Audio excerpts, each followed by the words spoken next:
The campfire left Chico and Paradise, California, apocalyptic. Entire towns are just gone. Yeah, more than 1,100 miles away in Denver, James Faircloth watched in dismay like many of us. So he decided to lend a hand by giving a family an RV. James joins us this morning for our new series, Sunny Side Up.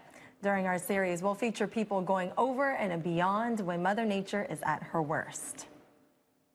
James, thank you so much for joining us. And how did you come to the decision to give an RV? Oh, thanks for having me. So it was a week of Thanksgiving. I had my 6-year-old daughter with me for a week and saw what was going on out in California and just decided we had to do something. And so we just started doing it. So how did it's just an amazing thing. Yeah. How did everything come together to get an RV? Well, I emailed pretty much everybody that was selling an RV on Craigslist in Colorado and asked if they'd be willing to donate one to a family or a first responder who lost their homes. And one guy replied and said, I would love to help out. And he sold, he cut the price to the dollar amount he needed. He needed about $2,500, and he sold it to us for a cheap price, and we just started our journey. Wow. And we understand you donated it to Jeff Wood and his family of 6. Now, how did you find that particular family? Well, it would have been really easy for us if a first responder had replied saying they needed an RV.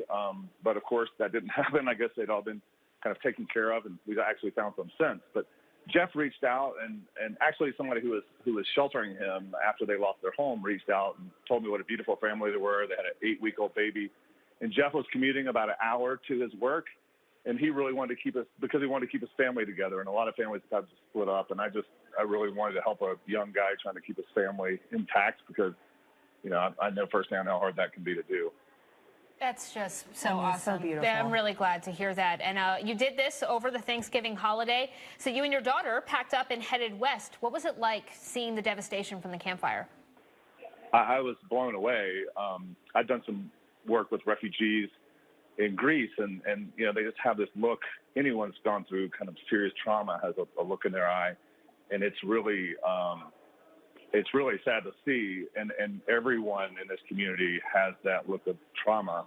And just we were able to drive all the way to the top of the hill, as far as we could go, and literally for 360 degrees for kind of miles in every direction, it's just complete devastation. It's unbelievable. And in town, in Chico, there are people in tents sleeping in their cars, and these are not kind of people that we normally see as homeless on the streets. These are people just like you and me, and it's everyone in the community. They lost their homes, they lost their businesses, they lost their jobs, and they just are completely in shock. And their current long-term plan is, where are we going to sleep tonight, and what are we going to eat for lunch?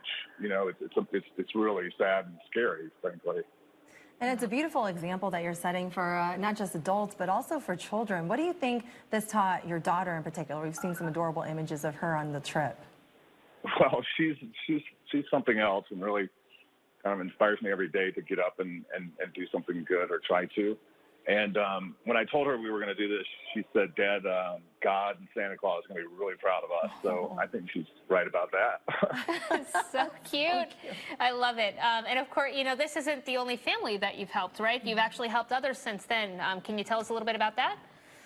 Yes. Well, since it was amazing. We received a little bit of media on the way out on our drives, and people heard about what we were doing and said they wanted to get involved. And so we've had 13 RV owners from all over the country donate RVs to us, and because we have this huge database now that I've got some volunteer friends that are helping me. I mean, we all have full-time day jobs, but this feels like the most important and meaningful thing that we could do. And so they're helping us build a database of families in need, and every one of the stories will just tear your heart out. We probably have 100 families we're trying to help right now, but so far we've matched 13 families with RVs.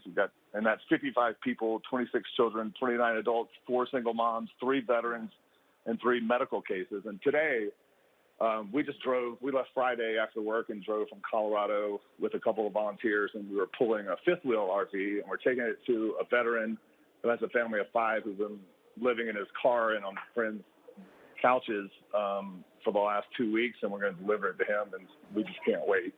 And real quick, James, we have about 20 seconds left. I mean, I know many people are touched by your story, as that we are. If people want to help you help others, how can they help? Sure.